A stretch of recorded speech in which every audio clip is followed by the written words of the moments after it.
इस कार्यक्रम के पुण्यार्चक हैं श्री तरुण रजनी एवं अनुराग जैन काला, निवासी बयावर, प्रवासी मुंबई एवं समस्त काला परिवार, राजतरु चैरिटी फाउंडेशन मुंबई, बेटी जमाई अरिधि अंकुर जी एवं आर्यवीर पाचनी मुंबई, समधी जी श्री रिखब जी एवं पुष्पा जी पाटनी कोलकाता, भ्राता परिवार श्री राजेश अर्चना, सौरभ अन्नू अजमेर, श्री धर्मचंद वीना, अंकेश दीप्ति बयावर मुंबई, श्री कमल आभा, आयुष अक्षिता मुंबई, बहन एवं बहनोई सुधा पदमजी पाटनी जयपुर, बैजंती नरेश जी दगड़ा किशनगढ़, कल्पना देव कुमार जी कासलीवाल इंदौर, शशि सुनील जी दोषी अजमेर।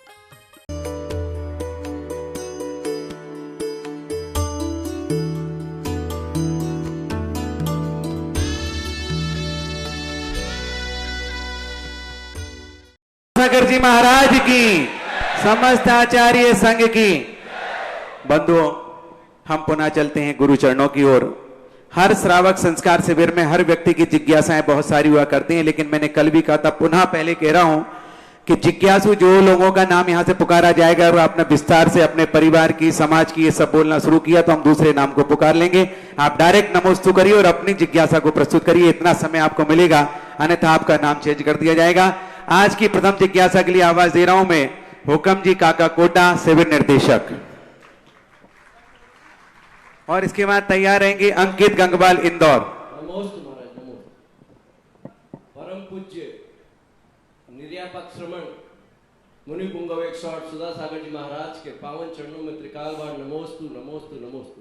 पूज्य महाराज श्री, मेरी जिज्ञासा है, सुबह के प्रवचन में मिट जाना मिटाना नहीं, देवादिदेव आदिनाथ भगवान ने असी मसी कृषि का उपदेश दिया। जैन श्रावक धर्म रक्षा के लिए अगर हथियार नहीं रखेगा महाराज जी, तो फिर धर्म की रक्षा कैसे होगी महाराज? नमोस्तु महाराज। ऋषभ देव ने षटकर्मों की व्यवस्था बनाते समय 3 वर्णों की भी स्थापना की थी। जब उनको मालूम था कि हम असी मसी कृषि वाणिज्य का उलपुरी देंगे, तो सभी लोग यदि तलवारें रख लेंगे तो सृष्टि का विनाश हो जाएगा। सभी लोगों के पास यदि तलवार चलाना सिखा देंगे तो सृष्टि का संहार हो जाएगा। इसलिए उन्होंने भेद किए कि जो क्षत्रिय हो वो तलवार रखे। क्षत्रिय का अर्थ जिसने, समाज ने, प्रजा ने जिसको अधिकार दिया हो कि तुम मेरी क्षत्रियता की रक्षा करोगे, जिसे आज की भाषा में हम सेना बोल सकते हैं। सैनिक के लिए, पुलिस के लिए, मिलिट्री के लिए, जो देश की रक्षा करता है, उसके लिए तलवार रखने की बात कही गई। वैसे जो व्यापारी है, वणिक वर्ग है, जो शिल्प वर्ग में रखता है, जो धर्म के रूप में, ब्राह्मण के रूप में रहता है, उनको उन्होंने तलवार का उपदेश नहीं दिया। उन्होंने इसलिए बंटवारा किया था कि ये प्रश्न आगे आ सकता है कि यदि हम तलवार नहीं रखेंगे तो हमारी रक्षा कौन करेगा, हमें कोई भी मार सकता है। तो उन्होंने कहा नहीं, सभी तलवार नहीं रखें, सभी लोग अपना एक नेता चुने और उसको तलवार रखने का अधिकार दें। उसका नाम था राजा, उसका नाम था क्षत्रिय, उसका नाम था सैनिक। इसलिए वैश्य वर्ण, हर व्यक्ति यदि वणिक है, आज उत्तम क्षमा धर्म का दिन था, यदि वणिक वर्ग तलवार रख लेगा तो व्यापार खत्म हो जाएगा। शूद्र तलवार रख लेगा तो अनर्थ हो जाएगा। शूद्र भी रख सकता है, शूद्र भी कहेगा मैं अपनी सुरक्षा के लिए तलवार रख रहा हूं। यदि शूद्र तलवार रख लेगा, नियम से वो संहार कर देगा। ब्राह्मण तलवार रख लेगा तो उसका सब कुछ धर्म खत्म हो जाएगा। वृत्ति, त्यागी वृत्ति ब्राह्मण कहलाते, महाराज एक ब्राह्मण की उच्च कोटि कहलाते यदि ये तलवार रख ले। इसलिए उन्होंने एक क्षत्रिय वर्ग रहा, पहले आप क्षत्रिय वर्ग की स्थापना कीजिए, उस क्षत्रिय वर्ग को तलवार रखने की उपदेश होगा, वैश्य को, ब्राह्मण को और शूद्र को नहीं होगा। इसलिए षटकर्मों की व्यवस्था को ध्यान में रखकर ऋषभदेव बहुत दूरदृष्टि थी, उन्होंने वर्णों की स्थापना की। तो पहले अपने आप को क्षत्रिय माने, और क्षत्रिय का अर्थ है जो अपने लिए नहीं जीता है, दुनिया को बचाने के लिए मरता है, लड़ता है। एक सैनिक देश की रक्षा के लिए स्वयं मर जाता है। तब देश की रक्षा करता है। जिस व्यक्ति में ये भाव आ जाए कि मैं अपने अधीनस्थ को मरने नहीं दूंगा, मैं अपने नगर को मरने नहीं दूंगा, मैं अपनी प्रजा को मरने नहीं दूंगा, मैं मर जाऊंगा, ऐसा व्यक्ति तलवार रख सकता है। मात्र स्वयं की रक्षा करने के लिए तलवार का उपदेश नहीं था। स्वयं की रक्षा करने के लिए तलवार का उपदेश होता तो राष्ट्रपति के पास भी तलवार होना चाहिए। तलवार राष्ट्रपति नहीं रख सकता, सैनिक रख सकता है। तो आज यदि हम अपनी समाज में सैनिक व्यवस्था की रक्षा करें, क्षत्रियता की रक्षा करें, स्थापना करें, तो आज क्षत्रिय वर्ण जो है खत्म हो गया। क्योंकि राष्ट्रपति यदि तलवार रख लेगा तो बहुत बड़ी स्थिति बिगड़ जाएगी। इसलिए वणिक वर्ग जो है, वैश्य वर्ग जो है, ये अपने आप को पहले क्षत्रिय वर्ण की स्थापना करे। आज सबसे बड़ा वर्ण खत्म हुआ है क्षत्रिय वर्ण। वैश्य वर्ण जीवित है, ब्राह्मण वर्ण जीवित है, शूद्र वर्ण जीवित है। मात्र आज जो वर्ण खत्म हुआ है वो क्षत्रिय वर्ण खत्म हुआ। और क्षत्रिय वर्ण जो है आज व्यापारी वर्ग फिर भी आज व्यापारी के रूप में है, शूद्र वर्ग, ब्राह्मण वर्ग सब है। मात्र क्षत्रिय वर्ग जो था वो आज नौकर के रूप में परिवर्तित हो गया। क्षत्रिय वर्ग जो देश की रक्षा करता था, सैनिक, पुलिस वाले, ये सब क्षत्रिय वर्ग थे, ये आज नौकर के रूप में परिणत हो गए। इसलिए हमारे देश में क्षत्रिय वर्ण पूर्णतः खत्म हो गया। क्षत्रिय वर्ण की व्यवस्था पूर्णतः खत्म हो गई। क्षत्रिय वर्ण ने कर्मचारी का रूप ले लिया और वे कर्मचारी के रूप में सैनिक को शस्त्र रखने का उपदेश है।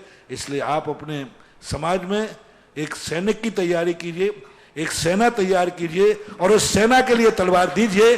मेरा आशीर्वाद, आगम का आशीर्वाद है। लेकिन सैनिक बने बिना, क्षत्रिय बने बिना तलवार रखते हो तो ऋषभ देव की आज्ञा नहीं है कि वैश्य, ब्राह्मण और शूद्र तलवार रखे। अब आप अपने सबसे पूछ लीजिए ये बनिया है या क्षत्रिय है? नहीं, धर्म की रक्षा कैसे होगी महाराज? कोई धर्म की रक्षा करते ही नहीं, ये तो सब घर में भग जाते हैं। परिवार की, समाज की रक्षा कौन कर रहा है? आज जहां झगड़े होते हैं सब घरों में जाके छुप जाते हैं। आज मंदिरों पर संकट आ रहे हैं, कौन क्षत्रिय बन करके आ रहा है? आज समाज पर संकट आ रहे हैं, कौन क्षत्रिय बन के आ रहा है? कौन जैन समाज के लोग जब नगर पर संकट आता है तो कौन तलवार लेकर आगे आता है कि मैं समाज की रक्षा रखूंगा? हाँ, ये बात अलग है। एक आध हुक्म काका जैसा व्यक्ति हो वो एक अपवाद है। तुम अपनी टीम तैयार करो और बांटो तलवारें और बंदूकें ऋषभ देव के लिए। लेकिन इन बनियों को तलवार दे दोगे तो उस तलवार से अपनी खुद की गर्दन और काट देंगे। देखिएगा, पीछे हमारे श्रावक संस्कार शिविर के शिविरार्थियों से निवेदन है थोड़ा आगे खिसक जाएं। पीछे बहुत सारे श्रावक खड़े हुए हैं, इसलिए बहुत पीछे से आगे चुपचाप से खिसक जाए, समय बचाएं। चलिएगा अगली जिज्ञासा। एक मिनट, पीछे की बल्ली मैंने छोड़ने को कहा था। शिवरार्थी सुबह प्रवचनों में और शाम को आरती के समय, जिज्ञासा में, पीछे की बल्ली एकदम शिवरार्थी छोड़ दें 1 मिनट के अंदर। वॉलेंटियर उठा दें उनको, पीछे की पहली बल्ली पूरी खाली कर दें एकदम। पुरुष वर्ग और महिला वर्ग को बैठने के लिए। चलिएगा अगली जिज्ञासा अंकित गंगवाल इंदौर के द्वारा। इसके पश्चात आवाज दे रहा हूं संतोष जैन अहमदाबाद। नमस्ते सभी महाराज आगे जी। किसके? सभी शिवरार्थी आगे किसके? जल्दी। नमस्ते महाराज जी। महाराज जी, आपके तत्वाधान में चल रहे शिविर में सुबह उठने से लेकर रात को सोने तक की सारी व्यवस्था इतने अच्छे तरीके से मैनेज की हुई है। हमारे घर में 100 लोगों की बारात को मैनेज करने में हमको नानी दादी याद आ जाती है। यहाँ पे आप 3000 लोगों की फौज को इतने अच्छे से मैनेज कर रहे हैं। महाराज जी, आप ये सब कैसे कर लेते हैं? इवन महाराज जी वॉलंटियर्स भी इतने डेडिकेटेड है जैसे उनके घर का कोई प्रोग्राम चल रहा हो, सुबह उठने से लेकर रात को सोने तक। वहां इसलिए मैनेज नहीं होता कि वो संसार बढ़ाने के लिए तुम भीड़ इकट्ठी करते हो, और यहाँ मैनेज इसलिए होता है कि हम संसार घटाने के लिए भीड़ इकट्ठी करते हैं। जब संसार बढ़ता है तो द्वंद्व होता है, विकार होते हैं, कसाय होती है, राग रंग होता है। और जब संसार घटाने की बात आती है तो विराग होता है, निर्वृत्ति होती है, अलगाव होता है और स्वयं में स्थित होने की बात कही जाती है। नमस्ते महाराज। महाराज श्री, बड़ा चमत्कार है। आज जब प्रातःकाल 28 वर्षों के बाद 28वें श्रावक संस्कार शिविर में 28 मूल गुणों के धारी परम पूज्य निर्यापक श्रमण सुधा सागर जी महाराज की मुखारबिंद से स्फटिक मणि की प्रतिमा पर जब अभिषेक शांति धारा हुआ तो देश तो क्या विदेश के लोगों ने देखा। और एक ऑस्ट्रेलिया के भक्त ने अपनी स्वेच्छा से ऑनलाइन एक भावना रखी कि कल की शांति धारा में 1,11,000 में ऑनलाइन मेरी शांति धारा कराई जाए। ऐसी भावना बातें ये बड़ा चमत्कार है आपके वचन का, आपके बल का और आपके त्याग का ऐसा प्रभाव है कि सुबह जब शांति धारावी लोगों ने देखा, अजय जैन, माधुरी जैन, गर्भस्थ शिशु रक्षार्थम, मिक्षिका जैन, दीपक रजनी, ऑस्ट्रेलिया निवासी, इन्होंने अपनी स्वेच्छा से 1,11,000 में ऑनलाइन शांति धारा लिखाई है। अगली जिज्ञासा संतोष जैन अहमदाबाद करें, इसके बाद सिद्धार्थ नरेंद्र जैन जबलपुर। और किसी को ऑनलाइन जिज्ञासा में इसके साथ साथ शांति धारा कराना हो, अपनी भावनाओं को भेज सकते हैं। नमोस्तु महाराज श्री, मैं प्रतिमाधारी कुएं का आजीवन त्याग है। मेरी कुएं के पानी से थोड़ी शंका है।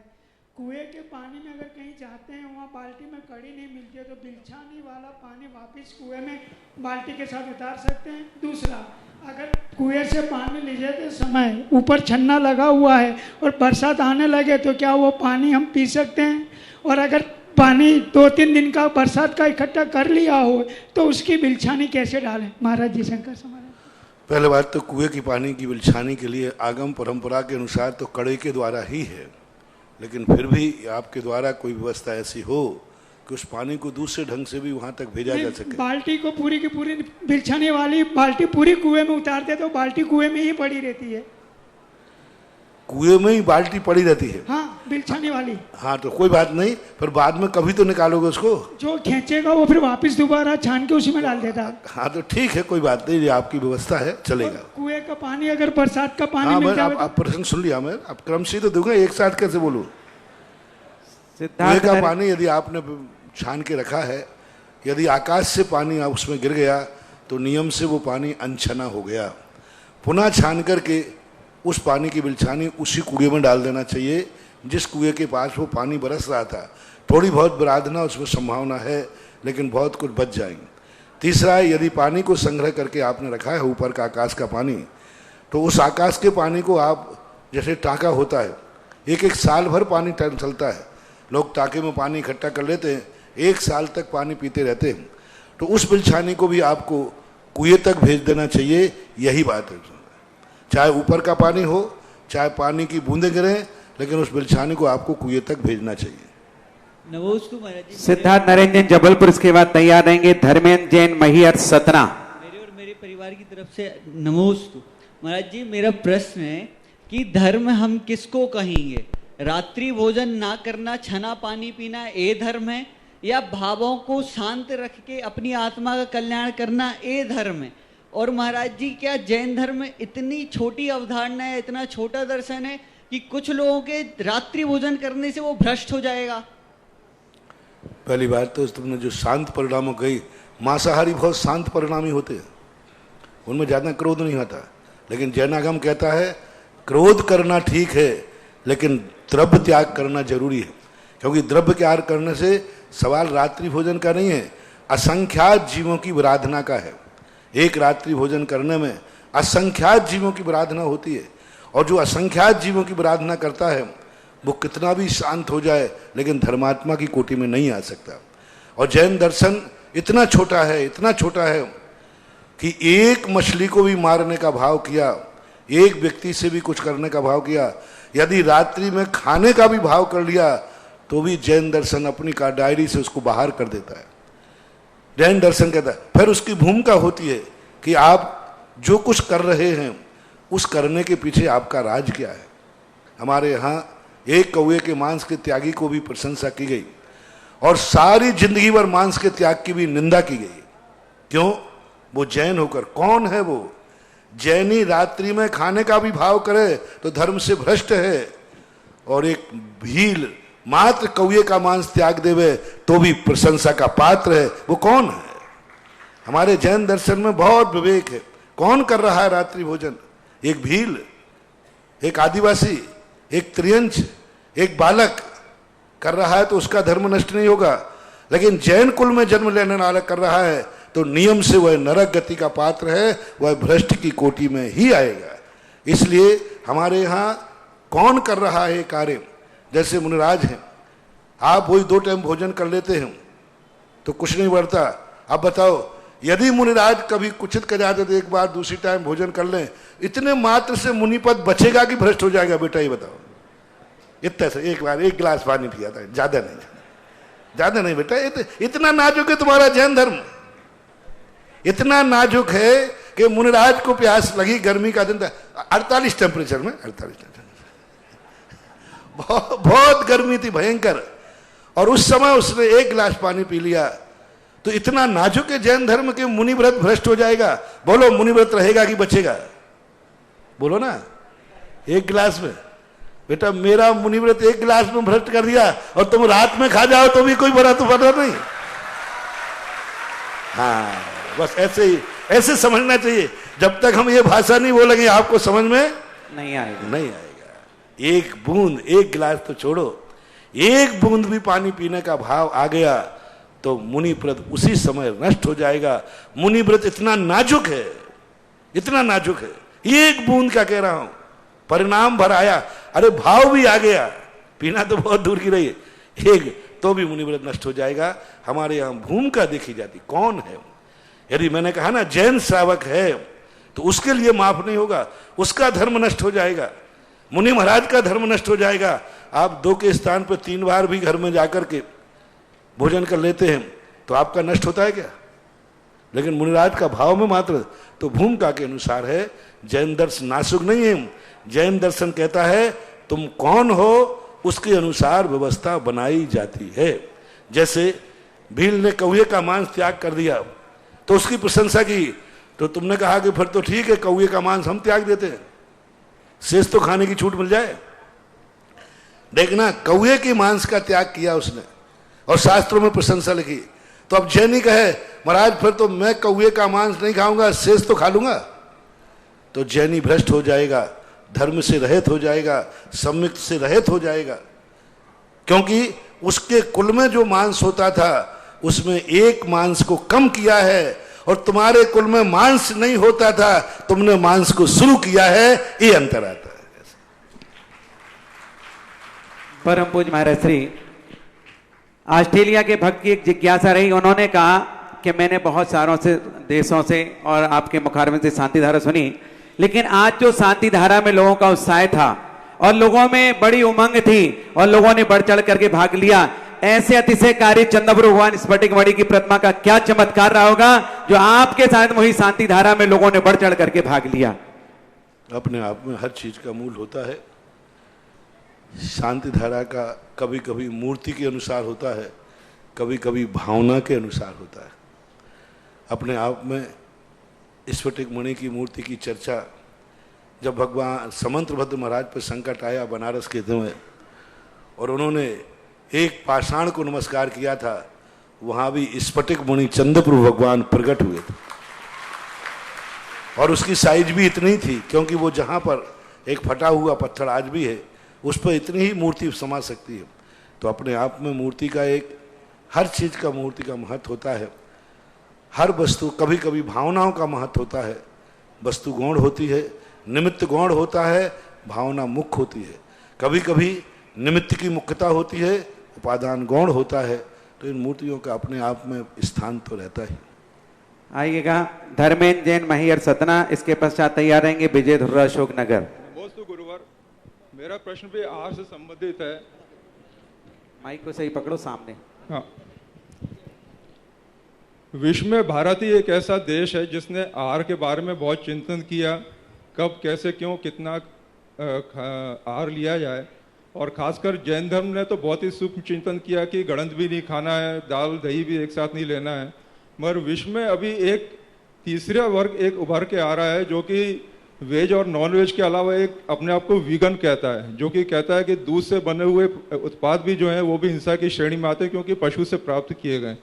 तो मेरा प्रश्न ये है कि भारत से कोई चिंतन में चूक हुई या सिर्फ ये अनुभूति रहित बौद्धिक दादागिरी है पश्चिम की? क्या होता है, जो व्यक्ति मूल रहस्यों को नहीं जानता है वो ऊपर की बात को पकड़ लेता है, उसको गूढ़ तत्व का ज्ञान ही नहीं है।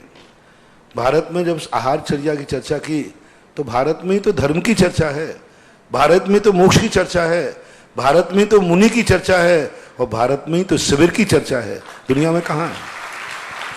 कितनी विशेषताएं गिनाओगे? जब विश्व के सारे दार्शनिक बैठे तब सारे दार्शनिक मिलकर के, भली परस्पर में दुश्मन है, जब सभी देशों की संस्कृति मिलाई गई तो सब देशों को पाश्चात्य संस्कृति में रखा गया कि सारी संस्कृति, बड़े बड़े दार्शनिक की फिलोसफरों की बात है चाहे रूस हो, चाहे अमेरिका हो, चाहे चीन हो, चाहे अफ्रीका हो, चाहे ऑस्ट्रेलिया हो, सबकी संस्कृति एक है, देश भली एक है, सबकी संस्कृति एक है सब।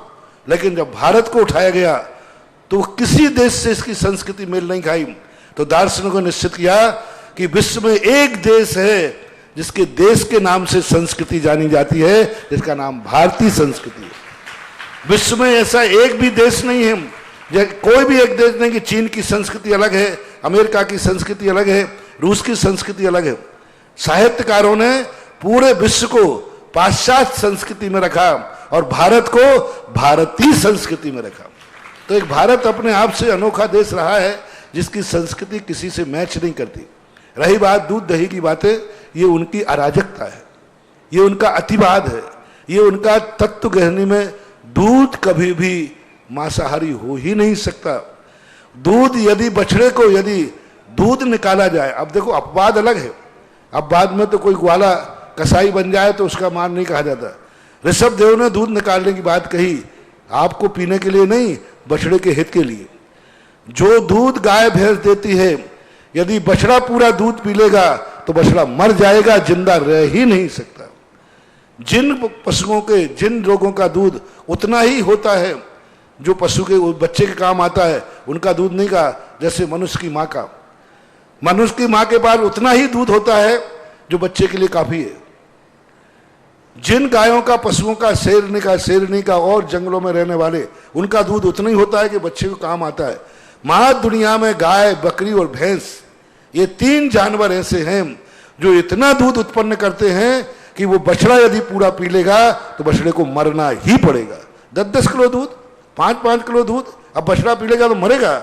इसलिए ऋषभदेव ने कहा इस बछड़े को जीवित रखना है तो उसको 4 थन में से 1 थन उसके लिए दीजिए और 3 थन पर से दूसरों का उपकार कीजिए। यदि कम है, कायदा से ऋषभदेव की परंपरा थी। दूध हिंसक नहीं है, दूध में कोई जीव नहीं है, दूध एक अंतर मुहूर्त तक जीवों से रहित होता है। लेकिन दूध का दोष है कि यदि बछड़े को बिल्कुल ना दे करके और पूरा दूध मनुष्य निकाल देता है तो वो बहुत बड़ा दोषी है। उसके लिए हमारे शास्त्रों में निंदा की गई। कम से कम यदि कम दूध निकलता है गाय में तो पूरा दूध बछड़े को देना चाहिए, और यदि थोड़ा ज्यादा निकलता है तो आधा बछड़े को, आधा सुन लेना चाहिए। बहुत ज्यादा गाय भैंस दूध देती है तो 1/4 जाकर के बछड़े को देना चाहिए और 3 हिस्सा आप लेकर के अपने बच्चों का पालन करना चाहिए। यही पशुओं की नीति है, वो इस नीति को जानते नहीं है। आज मांस सबसे ज्यादा दूध किसका होता है? गाय, भैंस और बकरी, और तीनों के बछड़े। यदि मान लो कोई गाय 5 किलो दूध भी दे सकती है कि नहीं? यदि जन्म का बछड़ा 5 किलो दूध पी जाएगा एक टाइम का तो बछड़े का क्या होगा? उन्हीं डॉक्टर से पूछ लो, मर जाएगा। अब बछड़ा दूध पिएगा पूरा का पूरा, और नहीं पीने दोगे तो गाय के स्तन के अंदर दूध रुक जाएगा, तो गाय को कैंसर हो जाएगा, गाय को वेदना हो जाएगी। अब गाय का दूध निकालना ही पड़ेगा, या तो निकाल के फेंक दो या निकाल करके पिला दो। ये है ऋषभदेव की परोपकारी नीति। नमस्ते गुरु। विजय कुमार धुर्रा, अशोक नगर, इसके पास तैयार रहेंगे रोहित जैन, ग्वालियर। परम पूज्य गुरुदेव के चरणों में दर्शनोदय तीर्थ थुवंजी कमेटी की ओर से बार बार नमोस्तु। गुरुदेव, आपकी प्रेरणा से, आपके आशीर्वाद और मार्गदर्शन से अस्य क्षेत्र थुवंजी निरंतर प्रगति कर रहा है। आपने मंडल बनाए, और ये ध्यान रखना, दही जो है, जो बैक्टीरिया से मानते हैं, सर्वक भगवान ने स्पष्ट कहा दही यदि जीवो सहित होता तो आपको तो छोड़ो, कम से कम हम मुनिराजों के लिए तो निषेध कर सकते थे। सर्वक भगवान ने मुनिराजों को मना कर सकते, मुनिराज तुम लोग दही मत लेना। जब भगवान ने स्पष्ट रूप से श्रावक के लिए कहा मुनिराज को दही दे सकते हैं, और मुनिराज दही लेते हैं मुनिराज की अंजलि में, क्योंकि मुनिराज की तो अंजलि इतनी सूक्ष्म है हिंसक कि थोड़ा भी जहां हिंसा होती है तुरंत जैन दर्शन मना कर देता है। सचित फल मत खाओ, तुरंत मना कर देता है। तो दही में यदि बैक्टीरिया होते तो वो कभी नहीं लेने देते। और साधु के लिए दही नहीं लेना बता रहा है, साधु के लिए दही आहार में लेना बता रहा है कि इस दही में बैक्टीरिया नहीं होते हैं, जीव नहीं होते। परम पूज्य गुरुदेव के चरणों में दर्शनोदय तीर्थ थुवंजी कमेटी की ओर से नमोस्तु। आपके आशीर्वाद से तैयार रहेंगे विमल जैन, सागर। सातों मंडल प्रतिदिन अभी भी 10 लक्षण पर में भी पूजन करने थुवन जी जा रहे हैं। गुरुदेव आज से आपके आशीर्वाद चाहते हैं। आज से पहली बार थुवन जी में प्रतिदिन 10 दिन के लिए आरती के मंडल यहाँ शनिवार मंडल के निर्देशन में बहुत अच्छा, सबके लिए आशीर्वाद मैंने 2 दिन पहले भी दिया था। बहुत अच्छा कार्य कर रहे हैं। जिस नगर के पास तीर्थ क्षेत्र हो वह नगर जितनी भक्ति अपने तीर्थ क्षेत्र में करेगा वो तीर्थ क्षेत्र सारे जगत के लिए विख्यात होगा। जो इस पिता के बेटे ही सम्मान नहीं करते हों उस बाप का पड़ोसी क्या सम्मान करेगा। जिस तीर्थ क्षेत्र की महिमा आसपास के रहने वाले लोग ही नहीं समझते हों उस तीर्थ क्षेत्र को दुनिया में क्या उठाएंगे। यदि दुनिया का अंतर्राष्ट्रीय तीर्थ क्षेत्र बनाना है तो पूरे थुवन क्षेत्र के पूरे परिसर के लोग अपने थुवन क्षेत्र की महिमा समझें और जानें कि थुवन जी क्षेत्र एक बहुत बड़ा अतिशयकारी क्षेत्र है और अशोकनगर तो थुवन क्षेत्र का बिल्कुल निकटवर्ती सबसे बड़ी समाज का क्षेत्र है। तो ये थुवन जी के साथ अशोकनगर वालों ने ये बात सोची है, बहुत अच्छा सोची है। यही करने योग्य है, करना चाहिए। इसका फल से तुम थुवन तीर्थ क्षेत्र को उठाओगे तो जो तीर्थ क्षेत्र को उठाएगा तीर्थ तुम्हारे भी विकास के रास्ते खोल देगा। तुम तीर्थ को ऊंचाइयां दोगे, तीर्थ तुम्हें ऊंचाइयां देगा। ये सिद्धांत है परस्परो उपग्रह। विमल जैन सागर तत्पश्चात तैयार रहेंगे गौरव जैन मंडी में। और इसके पूर्व महाराज श्री यहाँ पर होने वाली नई नई योजनाएं जैसे कि नंदीश्वर जिनालय, बहुत सारे भक्तों की भावना यहाँ पर उमड़ कर आते हैं। उस जिनालय में जहां पर 5 मेरू स्थापित होंगे, एक मेरू में 20-20 प्रतिमाएं होंगी। मात्र एक मेरू की 51 कलश के माध्यम से आप अपने पुण्य जगत में स्थापना करा सकते हैं। आपके परिवार का नाम उल्लेख किया जाएगा और उसी में 52 जिनालय 13 चौका 52 पूर्व पश्चिम उत्तर दक्षिण, उनमें अगर कोई एक जिनालय एक मंदिर पूरा शिखर वेदी के साथ बनाना चाहता है तो 25 कलश की भावनाओं के साथ प्रेषित कर सकते हैं। साथ ही जब सहसपुर जिनालय की बात आई तो लोगों ने बढ़ चढ़ करके भाग लिया और बहुत सारी प्रतिमाओं की घोषणा मेरे पास आई। स्वर्गीय माणक चंद जी एवं स्वर्गीय धापूबाई की स्मृति में प्रेमचंद मंजुला, गौरव रिंकी समस्त सेठिया परिवार सांगौत कोटा, जोरदार तालियों के साथ अनुमोदना। ज्ञानचंद जी अतिशय कुमार सोनी बनारस वाली, नौसर देवी कैलाचंद कमल कुमार, पारस कुमार काशीवाल कोटड़ी किशनगढ़, राम निवासी हरिश्चंद जी चौथ का बरवाड़ा सागोत, खेमचंद जी ब्रजेश कुमार मनोज कविता सुबी भाविता सिंगल सरिता दीदी सांगोत 12, पुष्पा कैलाचंद प्रीति संजीव प्रीति राजीव सीमा नीलेश कुमार, अहमदाबाद निवासी जीतमल आदर्श मालती अटारी Begumganj, Kamal Kumar Aruna Jain Bita Shailendra Kriti Shreyansh Haksar colony Morar Gwalior, Anshita Anshul Alia Jain Phoenix USC भी प्रतिमाओं की घोषणा ही जोरदार तालियों के साथ अनुमोदना। श्रीमती चंदा जी धर्मपत्नी स्वर्गीय ज्ञानी चंद जी, मातेश्वरी संजय कुमार सुदीप सम्यक तुभ्यम अर्घ्यम साड़ोरा मध्य प्रदेश, श्रीमती शांति देवी धर्मपत्नी सुरेश चंद जी मातेश्वरी मनोज मनीष संजय श्वेत हलवाई परिवार साड़ोरा, जिज्ञासा गौरव जैन मंडी बामरा। मेरे महाराज जी गुरुदेव नमोस्तु नमोस्तु नमोस्तु। महाराज जी पूजन में पढ़ते हैं अपन पंच मेरु नंदी स्तुजन खच्चर सूर्य पूजन भजन मज खच्चर खच्चर सब क्या है महाराज? खच्चर करते हैं मनुष्य जाति में एक विद्याधर होते हैं जो आकाश मार्ग में चलते हैं, विमानों में चलते हैं। जैन दर्शन के अनुसार रावण विद्याधर था, हनुमान जी विद्याधर थे, सुग्रीव विद्याधर थे। ये विद्याधर लोग हैं जो आकाश में गमन करते हैं। उनको खा यानी आकाश चर यानी आकाश में चलने वाले मनुष्यों को खच्चर बोलते हैं। नमोस्तु। गौरव जैन मंडी महाराज अच्छा तैयार रहेंगे। महेश जैन बहादुरपुर। नमोस्तु गुरुवर, नमोस्तु गुरुवर। मैं रोहित जैन की तरफ से पूछ रहा हूँ, इनका 10 दिन का मौन है तो इनकी तरफ से एक सवाल है जो मैं पूछ रहा हूँ। राग द्वेष से निवृत्ति होना सम्यक चारित्र है, परंतु भगवान कुछ लोग कहते हैं कि सब सहज है और दूसरों की नित्य मंदिर में बैठकर जो पूजा इत्यादि उनका उपहास उड़ाते हैं, तो प्रभु उस समय हमें क्या करना चाहिए?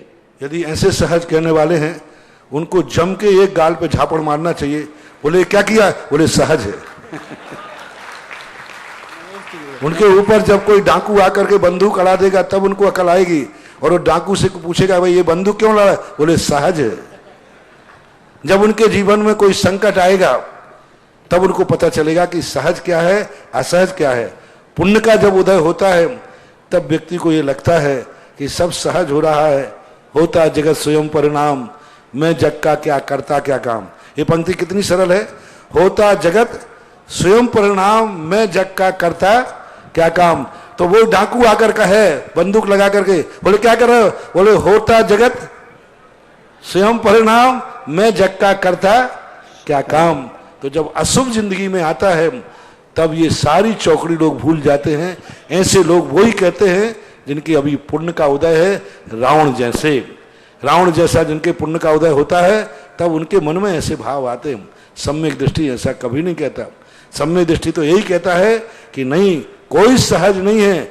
हम चाहें तो राग द्वेष बंद कर सकते हैं और नहीं चाहें तो राग द्वेष हो सकते हैं। सब कुछ अपने हाथ में है, कुछ भी सहज नहीं है, कुछ भी क्रमबद्ध नहीं है, कुछ भी नियत नहीं है। सब हमारा त्रिकाली। यदि कल तीनों कालों पर हम विचार करें तो सब कुछ अपन इतना प्रयास करने के बाद भी सफल नहीं होते तो ये नियत नहीं है। हमने अतीत में ऐसा ज्यादा अपराध कर लिया है कि हमारी सफलता नहीं मिल रही। त्रिकाली विचार करो तो अपने आप समझ में आ जाएगा। पूजा पाठ का जो उपहास उड़ाते हैं, चिंता मत करो, वो आज उड़ा रहे हैं। कल के दिन मैंने ऐसे ऐसे लोगों को देखा, बोले अभिषेक करने से क्या होता है, पूजन करने से क्या होता है। जब उनके जीवन में संकट आए तो ऐसे ऐसे लोगों को जो भगवान के अभिषेक का उपहास उड़ा रहे हैं, एक दिन कर्म उनकी ऐसी दशा ला देगा कि गधे के पैर धोते हुए पीते मिल जाएंगे। हाँ, आप चिंता नहीं करना, जो भगवान की इन क्रियाओं को करते हैं तो ये एक दिन गधे के पैर छूते पाए जाएंगे। यहां तो अभिषेक गंदों तक लगा ही रहे हैं, कर्मों की मार पड़ेगी तो गधे के पैर धो करके भी पी लेते हैं। तो ये वो ही लोग कहते हैं जिनके पुण्य का उदय आता है और थोड़े दिन के बाद उनके ऐसे पाप का, ऐसे ऐसे लोग मैंने देखे इस राजस्थान में, जो इन सब चीजों को, जो प्रश्न आपने किया, जब शुरू में मैं आया था तब यही प्रश्न होते थे, लेकिन जब उनके जीवन में कर्मों का उदय आया तो वे रोते हुए मेरे पास आए, बोले महाराज आप कहो तो मैं गधे के भी पैर धो लूंगा, मुझे इस बीमारी से बचाओ, संकट से बचाओ। तो मैंने कहा गधे के नहीं, भगवान के पैर धो लो, इतने में काम हो जाएगा। तो ये जब जीवन में संकट आता है, ठोकरें सब कुछ दिला देती हैं, तो ये थोड़ा उनका पुण्य बोल रहा है, बोल लेने दो। जब तक उनके पुण्य का बीता नहीं करार तब तक उनको माफ है, चाहे 100 अवगुण करे हजार। सिद्धार्थ जैन भोपाल इसके पूर्व हमारे भक्तों की और भावनाएं उमड़ करके आई। 10 दिनों तक निरंतर पर्वराज पर्यूषण में होने वाली शांति धारा में एक जिज्ञासु ने भक्त ने 1,11,111 की राशि में जम्मू कुमार परियल गौरव आद्य जैन दुगेरिया कोटा निवासी स्वीडन प्रवासी, एक बार जोरदार तालियों के साथ अनुमोदना। बंधुओं, हमारे शिवरार्थियों को जो अल्पाहार की व्यवस्था की जाती है वो निर्माल द्रव्य नहीं खिलाया जाता है। एक भक्त ने शिवरार्थियों के सायकाल में अल्पाहार के लिए 1,11,111 की रुपये राशि देने की घोषणा की। श्रीमान नाथूलाल जी, अशोक कुमार, संजय कुमार सांवला परिवार, लामा खोए, कोटा वाली। नमस्ते महाराज जी। महाराज जी हमारा प्रश्न है, अपन लोग भगवान का अभिषेक करते हैं तो अभिषेक करने के पहले महाराज जी अभिषेक करके लोग क्या उसमें गंदूदक लेके माथे पे लगा के सीधे चले जाते हैं, तो महाराज जी इसका पाप नहीं पड़ता? जब तक अभिषेक चल रहा है उस थाली में से गंदोदक नहीं लेना चाहिए। आपके हाथ की गंदगी उस गंदोदक में चली जाती है और वो गंदोदक अभी भगवान को स्पर्श कर रहा है। भगवान जब तक नहीं, या तो गंदोदक नीचे आ गया हो तो आप ले लें, लेकिन जिस थाली में पांडुरंग बैठे हैं ना चरण छूना चाहिए और ना ही गंदोदक लेना चाहिए, क्योंकि अभी भगवान जी बैठे हैं। नमस्ते महाराज। इसके बाद तैयार रहेंगे बॉबी जैन सहायपुर। नमस्ते महाराज, मैं महेश कुमार जैन बहादुरपुर से। महाराज जी मेरा प्रश्न है कि अनंग सरा ने ऐसा कौन सा पाप किया था कि उस जंगल के रास्ते में 3000 वर्ष तक कोई नहीं निकला और अंत में मरण समय उनके पिताजी निकले? उनके अंदर जो परिणामों की स्थिति बनी, क्योंकि स्त्री वेद के जो बंध के कारण होते हैं, उन बंध के कारणों को वो नहीं काट पाई। स्त्री पर्याय के प्रति उनका राग भाव, स्त्री पर्याय के प्रति उनका मोह भाव, अहिंसा का परिणाम तो था, लेकिन अपनी पर्याय के प्रति राग नहीं छोड़ पाई। वो अपने स्त्री पर्याय के प्रति जो ममत्व भाव था, कोई जरूरी नहीं आर्का भी बन जाए और यदि वो सम्यक दृष्टि नहीं प्राप्त कर पाए, पर्याय से नहीं छोड़ पाए, तो भी कोई जरूरी नहीं कि वो स्त्री पर्याय से मुक्त हो जाए। हाँ, सम्यक दृष्टि हो जाए और पंचम गुण स्थान में पहुंच जाए भाव से, तो संभवता है कि उसकी स्त्री पर्याय संभवता क्या मिट ही जाएगी। लेकिन अनंग सरा मिथ्यात्व को नहीं छोड़ पाई, तत्व दृष्टि नहीं ला पाई, धर्म को वह स्वरूप नहीं समझ पाई, इसलिए। लेकिन अहिंसा और दया भाव उसके अंदर था, तो उसका फल उससे मिला कि जब वो विशल्या बनी तो उसके शरीर ही औषधि रूप बन गया। मम इष्ट गुरु सिद्धार्थ जैन भोपाल, इसके पश्चात बॉबी जैन साहेबपुर। मम इष्ट गुरु नमोस्तु नमोस्तु नमोस्तु। महाराज श्री, हम लोग मतलब बचपन से ही सुनते आए एक बात कि जीवन भर धर्म करने के बाद कहीं आपका इतना पुण्य बढ़ता है कि आपका जब मरण समय आता है तो आपके विचार अच्छे रहेंगे और आपकी मतलब सोच उस टाइम अच्छी रहेगी और धर्म करने की इच्छा भी तभी होगी जब आपको पूर्व संस्कार और जीवन भर आप धर्म के माहौल एटमोसफेयर में रहोगे। किंतु महाराज जी, ये बात पर श्रद्धान पूरा है, बस एक शंका है। जब हम अंजन चोर का साहित्य पढ़ते हैं तो एक पापी सारे सप्त व्यसनों करने वाला, उसका 1 घंटे पहले उन्होंने मतलब अंजन चोर ने सेठ से वाणी सुनी और 1 घंटे बाद उसको जब प्रैक्टिकल करा तो कैसे इतने अच्छे भाव हो गए कि जब समझ गया मैं। अपने यहाँ एक मुहावरा है, अंधे को चौराहे पर मणि मिल गई। इसका अर्थ है नहीं कि सारे आंखों वाले धंधा छोड़ करके चौराहे पे मणि ढूंढने बैठ जाए। ये काकताली न्याय कहलाता, अनायास। कई बार अपन ने देखा जो प्रतिदिन स्कूल गया और पूरा पाठ किया, याद किया, परीक्षा के दिन नहीं जा पाया। और एक व्यक्ति प्रतिदिन स्कूल नहीं गया लेकिन प्राइवेट होकर के परीक्षा के दिन अच्छा पेपर दे गया तो अच्छे नंबर से पास भी हो जाता है। ये अनायास कहलाते, मार्ग नहीं कहलाते, अपवाद मार्ग कहलाता है। और अपवाद मार्ग हमेशा कुछ विशेष व्यक्तियों में लगता है। अंजन चोर के अलावा और दूसरा उदाहरण दो। आज तक नहीं। ऐसे उदाहरण तो बहुत हैं जिन्होंने जिंदगी भर धर्म किया और अंत में जाकर के मोक्ष चले गए। 10-10 भवों से साधना की, तीर्थंकर बन गए। ऐसे कितने उदाहरण हैं जो जिंदगी भर पाप करते रहे और अंत में मोक्ष चले गए? कितने? 1-2 अपवाद के रूप में। तो जब 1-2 होते हैं तो ये अपवाद कहलाता है। मूल मार्ग तो यही है कि भव भवांतर तक जो साधना करते हैं उन्हीं को मोक्ष होता है। अंधे को कभी चौराहे पे मिल गई, अंधा रास्ता देखते देखते जा रहा था, टटोलते हाथ में मणि आ गई तो वो कह रहे अंधे को मणि मिल गई। ऐसा महाराज से इस प्रश्न का एक रूप ये भी है कि जो जिंदगी भर धर्म करते हैं उसके बाद अगर उनके ना हो उस टाइम पे मतलब परिणाम ऐसे। हाँ, तो हो सकते, जैसे आपके एग्जाम में होता है, दिन भर साल भर पढ़ाई की, सब कुछ कहा, एग्जाम के दिन फेल हो गया, एग्जाम के दिन चक्कर आ गया, एग्जाम के दिन भूल गया, तो फेल का सर्टिफिकेट मिलेगा कि पास का? तो आपके लोग व्यवहार में ही देखे जाते हैं, वही यहाँ मानना चाहिए। महाराज श्री, एक श्रावक संस्कार शिविर में एक शिवरार्थी बैठा है, उसने अपनी भावना मेरे पास भेजी है कि सभी धर्मों में संतान को भगवान की देन मानते हैं और वो इसको रोकने का उपाय करना पाप मानते हैं, मगर जैन धर्म के लोग 2 या 3 संतान के बाद इसको रोकने का प्रयास करते हैं और उपाय भी करते हैं, तो क्या वो पाप की श्रेणी में आता है या नहीं? जैन धर्म तो नहीं करता, जैन धर्म तो नहीं करता और जैनी भी नहीं करता। बनियों की मैं बात कह नहीं सकता। जैन दर्शन कभी नहीं करता। हमारे तीर्थंकर ने 100 संतानें उत्पन्न की। अरे संतान को वो रोकें जो पापी हों, जिनके बच्चों को जन्म देने के बाद वो मांसाहार करेंगे, हजारों बकरे खाएंगे, मुर्गे खाएंगे। जैनी यदि संतान को रोकता है तो जिनेंद्र भक्त को रोक रहा है, मुनि को रोक रहा है, आरिका को रोक रहा है और शिवरार्थी को रोक रहा है, क्योंकि वो आगे जाके कुछ भी कर सकते। इसलिए जैनागम में ये परंपरा नहीं है। जैनागम से यह परंपरा बिल्कुल विरुद्ध है। जैनागम ने स्पष्ट कहा संयम धारण कीजिए, यदि असंयम है तो असंयम के फल को भी रोकिए मत, उसको भी आने का मौका दीजिए।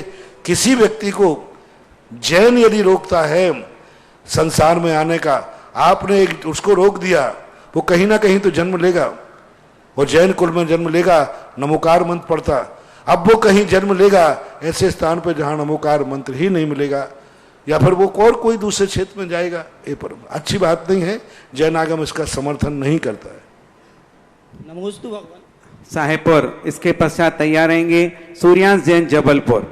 नमोस्तु भगवान। भगवान, मेरी एक जिज्ञासा है कि रावण, श्री कृष्ण और श्रेणिक आदि के जीव जो नरक गए हुए हैं, उन्होंने साथ में तीर्थंकर प्रकृति भी बांधी थी।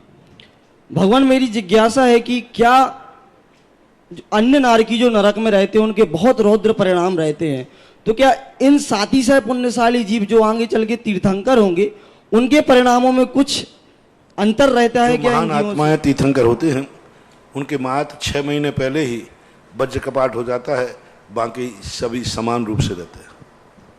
इसके बाद तैयार रहेंगे राजीव जैन लक्की जबल ललितपुर।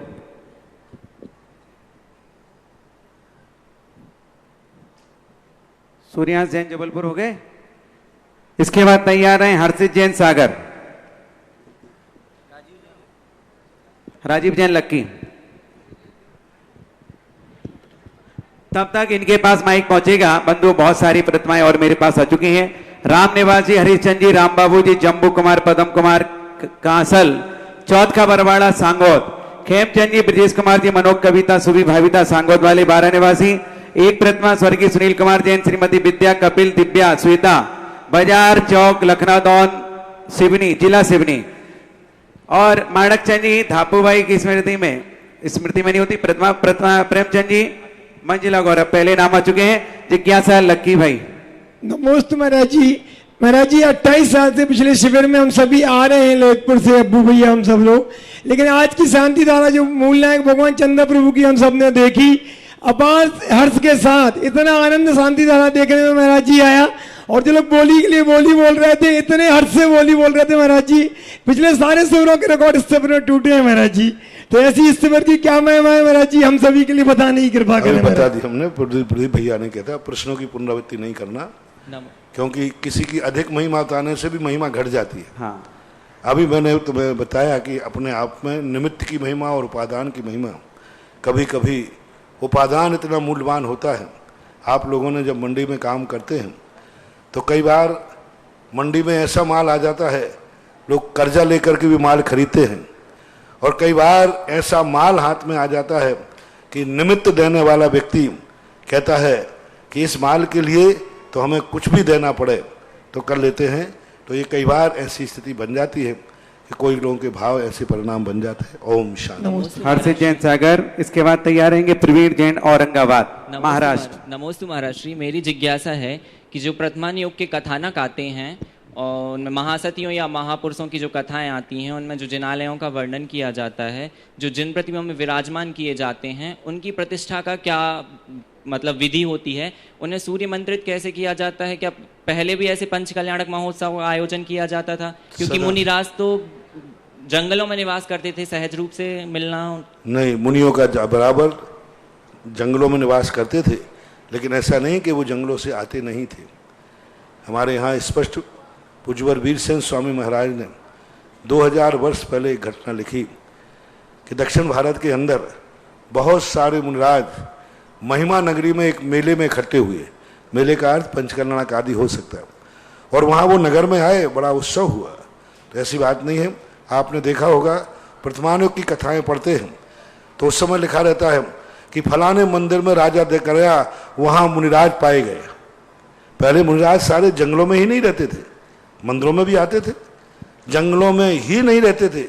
कितने चौथे काल की कथाएं मिलती हैं कि फलाना राजा मंदिर में दर्शन करने गया, वहाँ मंदिर में मुनिराज बैठे थे, हारिका माता बैठी थी।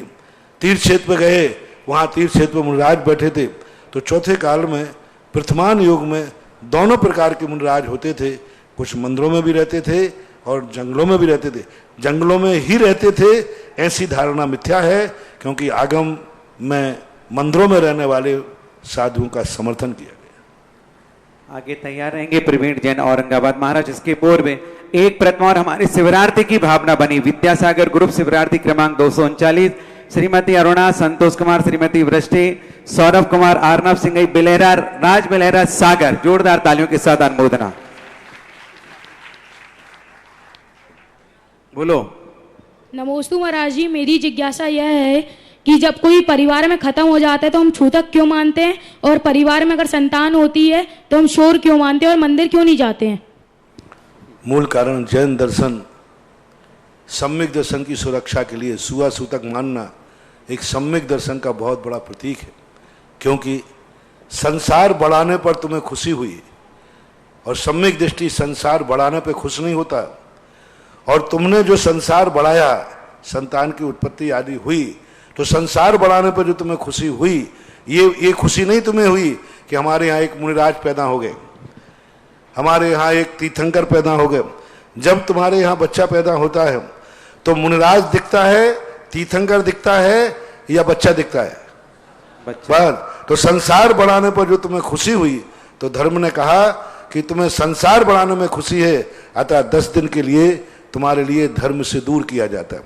मरने पर तुमने रुदन मचाया, यानी संसार का मोह घटा तो तुम्हारे रोना आ गया। इसका अर्थ है कि तुम संसार से मोही थे, इसलिए 13 दिन का सूतक कर लिया। ये तो हुआ धार्मिक और आध्यात्मिक चिंतन।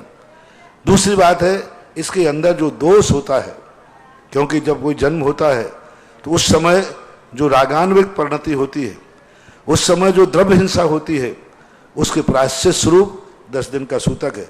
जब कोई मरता है तो असंख्यात जीवों की विराधना होती है, क्योंकि जब जलाते हैं आप तो असंख्यात जीव मरते हैं। तो भावनात्मक और द्रव्यात्मक दोनों हिंसाएं वहां हुई हैं। उस हिंसा के प्रायश्चित के रूप में 13 दिन के लिए वंचित किया जाता है, क्योंकि जब कोई गलत कार्य करता है तो उसे, आपकी राजनीति में कोई गलत कर लेता है तो कहते हैं इसको पार्टी से इतने समय के लिए निकाला जाता है। तो इस प्रकार का ये 10 दिन का 5 दिन का एक अनुशासन, यानी जो हिंसा आदि हुई है उसका एक निष्कासन है, प्रायश्चित है। प्रवीण जैन औरंगाबाद। इसके पश्चात आपको एक और सूचना देना चाहता हूं कि जिन्होंने ऑनलाइन शांति धारा लिखाई है और जो लिखाना चाहते हैं वो तपोदय तीर्थ क्षेत्र .बिजौलिया, आप YouTube पर जाएंगे तो आप स्वयं साक्षात शांति धारा देख सकते हैं, प्रभु के दर्शन कर सकते हैं और गुरु के दर्शन कर सकते हैं। ये ऑनलाइन 24 घंटे सुविधा उपलब्ध है। दूसरा, सुधा कलश चैनल के माध्यम से, अपने चैनल के माध्यम से आप मोबाइल पर भी देख सकते हैं। ये सारी सुविधाएं यहाँ उपलब्ध हैं। एक और प्रतिमा की घोषणा, अभिषेक श्रीमती दीपिका शुभम आद्य नवीन कुसुम सांगोत सहसकुट जनाले की प्रतिमा। एक प्रतिमा शांतिलाल जी हुकमचंद जी पार्थ इंडिया वाले जयपुर निवासी, जोरदार तालियां। औरंगाबाद निवासी अपनी जिज्ञासा रखेंगे। इसके पश्चात नीतीश जैन नरसिंहपुर। महाराज जी, पार्श्वनाथ दिगंबर जैन मंदिर सिडको औरंगाबाद महाराष्ट्र से हम शंका का समाधान चाहते हैं। सभी का आपको त्रिवार नमोस्तु नमोस्तु नमोस्तु।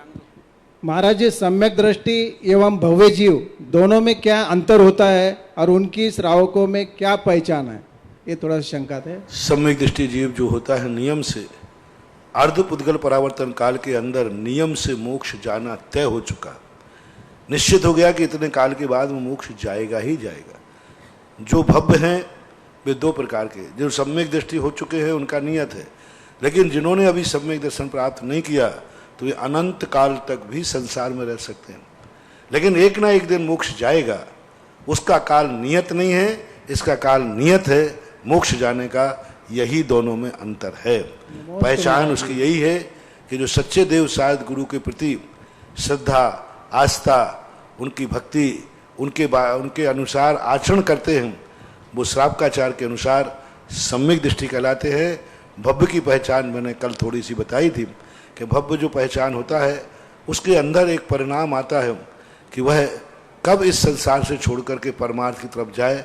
वैसे भव्यत्व जो है केवल ज्ञानी का विषय है। इसके बाद भी तैयार रहेंगे अनंत कुमार जैन कुंभोज बाहुबली। नमोस्तु महाराज जी, नमोस्तु। नमोस्तु महाराज जी, नमोस्तु महाराज जी, नमोस्तु। मैं नीतीश जैन डोभी नरसिंहपुर से। महाराज श्री, हमारे यहाँ मंदिर जी का निर्माण होना है।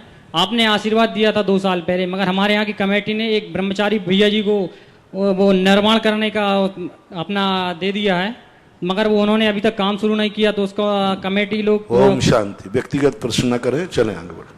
इसके बाद तैयार रहेंगे महावीर भैया सदलगा अष्टगी कर्नाटक।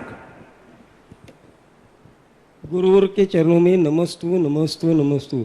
गुरुवर, अग्नि का स्वभाव जलना और जलाना है, तो सीता जी का जब अग्नि परीक्षा हो गई तब अग्नि शांत हो गई, और जब पांडव मुनि ध्यान में बैठे तब अग्नि शांत नहीं होकर उनको जला दिया। कृपया समाधान कीजिए। दूसरा क्या? दूसरा, पांडव मुनि जब ध्यान में बैठे। बहुत अच्छी बात है। अग्नि का स्वभाव जलना जलाना है, लेकिन अग्नि पर यदि पानी पड़ जाए तो बुझ जाती है।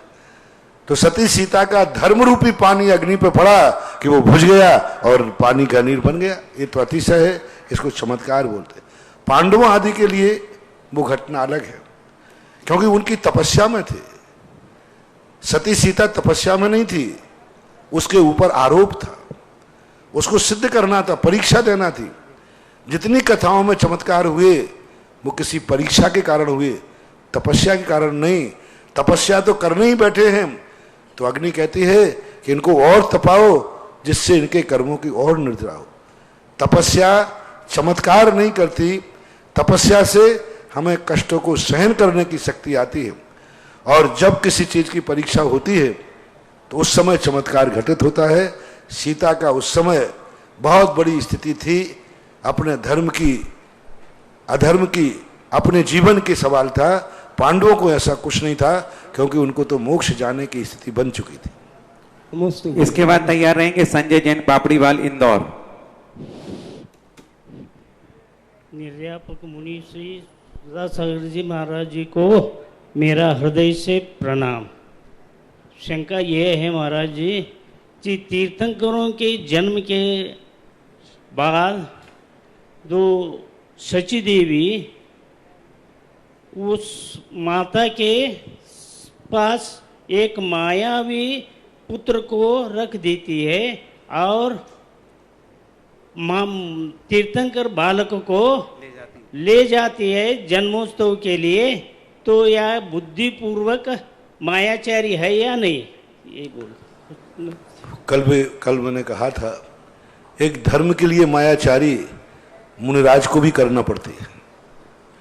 एक बालक को यदि ये मायाचारी नहीं करता तो हजारों लोगों को उसको बालक का गंधोदक नहीं मिल सकता था। ये मायाचारी नहीं करता तो स्वर्ग के देवताओं का जीवन धन्य नहीं होता। यदि ये मायाचारी नहीं करता तो माँ शायद बालक को नहीं छोड़ती, और ये मायाचारी नहीं करता तो माँ की मौत भी हो सकती थी। यदि वो मायाचारी बालक न लेकर के बालक को किसी प्रकार ले जाता तो शायद माँ को अटैक हो जाता, क्योंकि एक साधारण बालक भी यदि किसी का एक दिन नहीं मिलता है, 1 घंटे को हट जाता है, तो माँ के क्या हाल होते हैं। और जिसका तीर्थंकर जैसा बालक उसकी गोदी से चला जाए तो शायद वो वियोग सहन नहीं कर पाती। इसलिए सौधर्म देवराज का अभिप्राय अच्छा होना, देवराज इंद्र का अभिप्राय माँ के हित में था, सारी देवल समाज के हित में था। इसलिए जो कार्य हित के लिए और धर्म के लिए मायावी रूप लिया जाता है उसे मायाचारी न कह करके कुशलता कहते हैं, विवेक कहते हैं। इसके बाद तैयार हैं विजय जैन परभणी महाराष्ट्र। नमस्ते महाराज जी, मैं संजय जैन पापड़ीवाल। पहले एक निवेदन है महाराज जी, आप एमपी से हैं महाराज जी, पर एमपी वाले से आप रूठे हुए हैं। यहाँ मारवाड़ी लोग आपको बोलते रहते हैं अटे पधारो हमारा देश, और आप यहीं रुके हुए हैं। हमें भी आपका लाभ चाहिए महाराज जी, हमें भी कृपा चाहिए आपकी। हमें आप जैसे सुधा सागर जी महाराज और चाहिए महाराज जी, हमारा ये निवेदन है। सुनिए सुनिए मध्य प्रदेश वालों, राजस्थान वालों का भी यही आरोप है कि आचार्य श्री हमसे रूठे हैं इसलिए वो एमपी नहीं छोड़ते। अब सत्य क्या है ये पूछ लो। राजस्थान वाले भी यही कहते हैं कि आचार्य श्री हमसे रूठे हैं इसलिए अठे नहीं आवे। अठे कौन आवे, वठे वठे रहे। तो अब ये तो राजस्थान वाले आचार्य श्री से कहते हैं रूठे हैं, मध्य प्रदेश वाले हमसे कहते हैं कि रूठे हैं, और साधु उस वह है वो किसी से नहीं रूठा है, जहां है वहीं अपना है। क्योंकि क्या एमपी और राजस्थान की सीमाएं तो आप लोगों के द्वारा खोली हुई हैं, हमारे लिए तो वसुदेव कुटुंबकम। महाराज जी एक छोटा सा प्रश्न था महाराज जी, आजकल मॉब लिंचिंग चल रहा है। जैसे भी कोई भीड़ देख लेती है किसी भी व्यक्ति को, जैसे कोई भिखारी है, पागल है, और वो भीड़ उसको देखती नहीं है कि वो निरपराधी है, और उसको इस तरह से भी एक कसूर को इस तरह से मारते हैं कि वो मौत से मर जाता है। मतलब इस संबंध में अपना समाधान कीजिए महाराज जी। शक के घेरे में आ जाता है, और यदि दयावान हो जाए तो कई बार अपराधी बच भी तो जाता है। कई लोगों ने दया की कि नहीं मारना चाहिए, यदि मैं कह दूं तो कई अपराधी भाग भी जाते, कई अपराधी मर भी जाते हैं। विवेक तो होना ही चाहिए, लेकिन मारने वाले ये मान के नहीं चल रहे कि ये भिखारी है या पागल है, उनको तो यही लग रहा है कि यह डाकू है। कई बार ऐसे संदेह में बहुत बड़ी बड़ी दुर्घटनाएं हो जाती हैं। विवेक रखना चाहिए, लेकिन वहां भाव डाकू को मारना है, ना कि किसी भिखारी को मारना।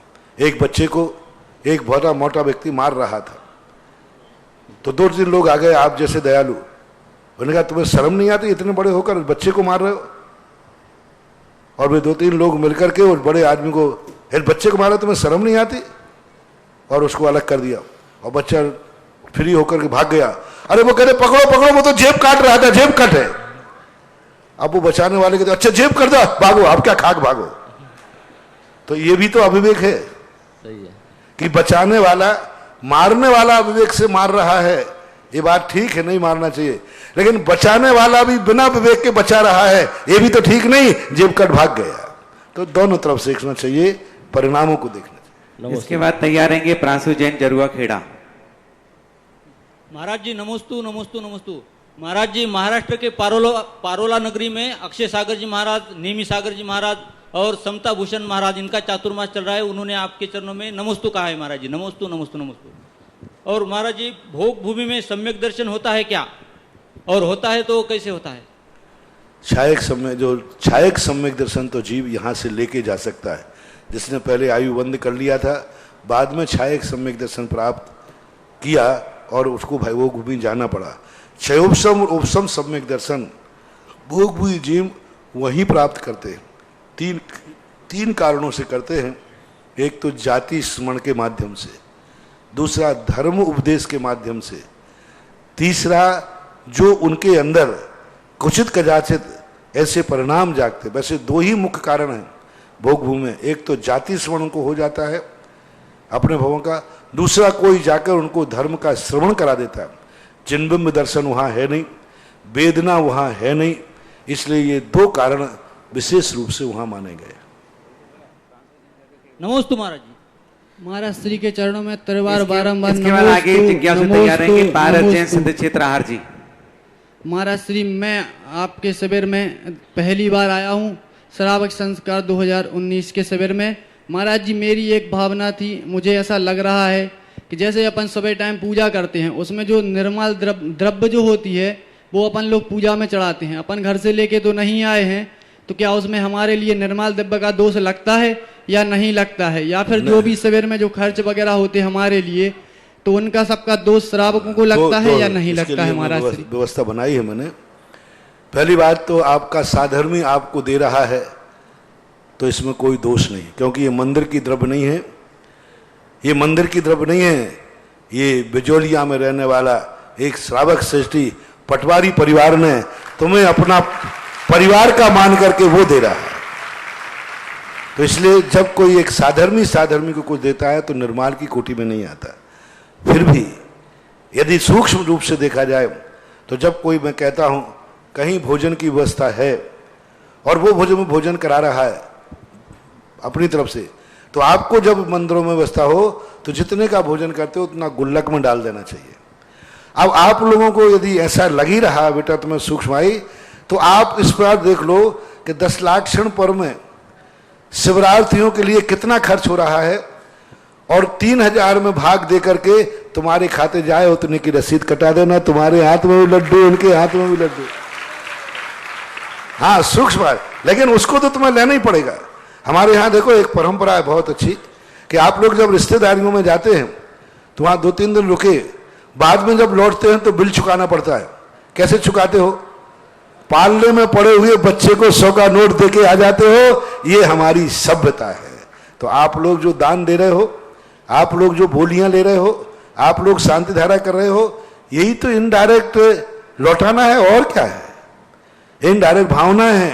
जब यहाँ से जाते हैं हमारे शिवरार्थी लाखों लाखों करोड़ों करोड़ों रुपया दान दे के जाते हैं हर शिविर में। इसलिए बेटा तुम लोगों को कोई दोष नहीं।